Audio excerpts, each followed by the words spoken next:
Jared here.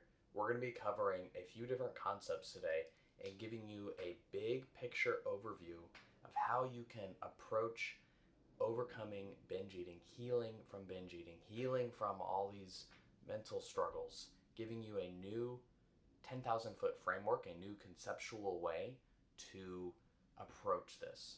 And I'm really excited. And then in future videos, we'll make this a little bit more practical, but this first video is really important that we get the mindset down.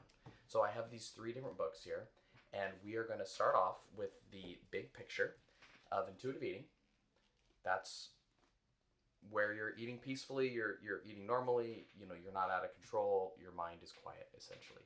And to get to intuitive eating, the part that is most difficult for so many people is the principle four, the voices, the critic that bashes you, the person that controls everything, the rebel that comes out eventually, and this cycle that goes and goes and goes.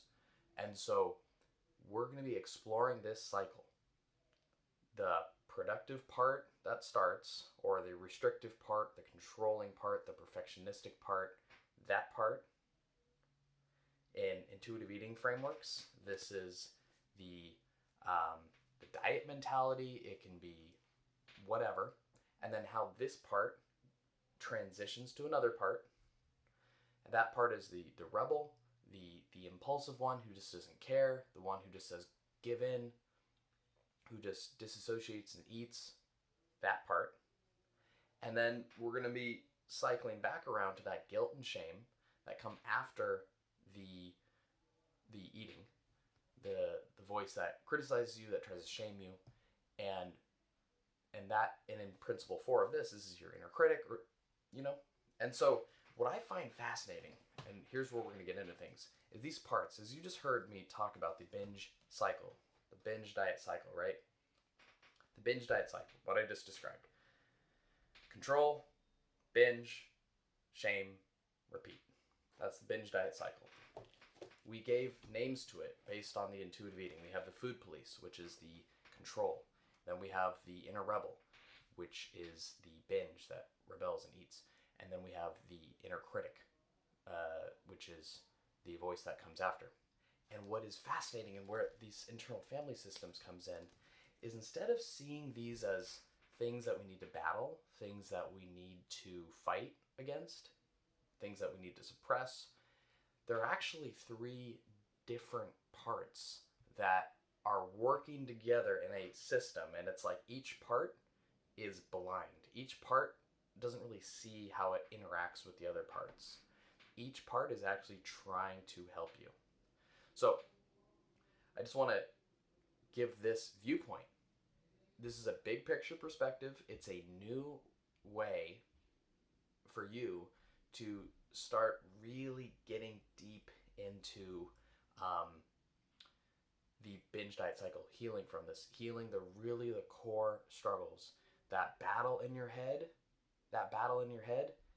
that's the food police, the controller, the manager. The manager is actually comes from this side of things. The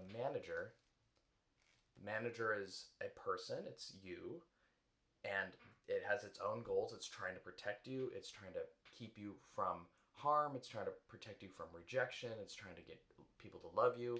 It's trying its best to keep you safe the best way it knows how. That's from internal family systems.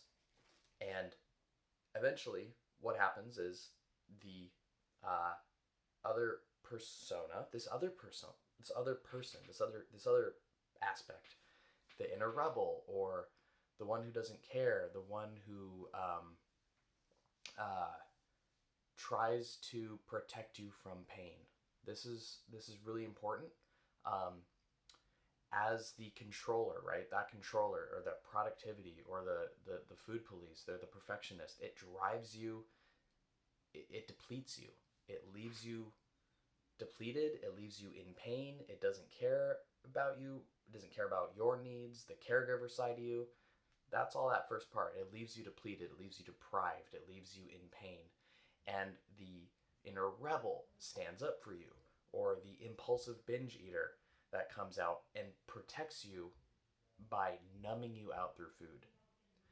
And these are things that are, hopefully you're starting to see how these all go together. Internal family systems shows that they're all sort of individual people, they're individual selves of us that have their own motivations that they're trying to protect us. And then the binge diet cycle, which is a foundational piece of knowledge you need to know. And then how this all fits into intuitive eating, especially principle 4 with the food police, the inner conflict that's so difficult for so many people.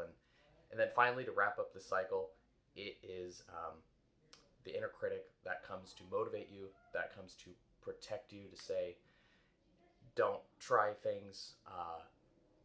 That's another voice that's trying its best to shame you into being better, which is ironic that it's using shame to shame you, or shame to help you not feel shame.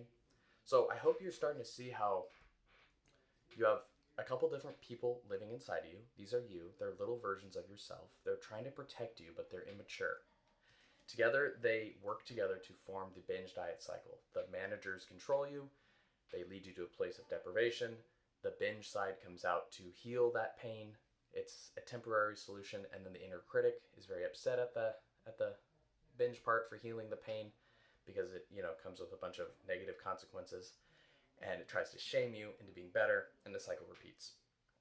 That's what I want you to know right now, is that's the framework. And in the next video, we'll hopefully get a little bit more practical about how you can take your journaling from CBT. CBT is kind of the first step, where you take your journaling from CBT. The CBT is where you're writing before you eat, mindfulness, getting your nutrition down. How you can take your journaling from CBT to really transition and evolve it to starting to connect with these different pieces, these different parts, these different personalities, and this connection to yourself, to these different parts of yourself. That's where the real healing comes. So I hope you've gotten something from this video. Let me know what questions you have. I'd love to answer them in the next video. Leave a comment down below, and I'll see you next time. Okay, peace.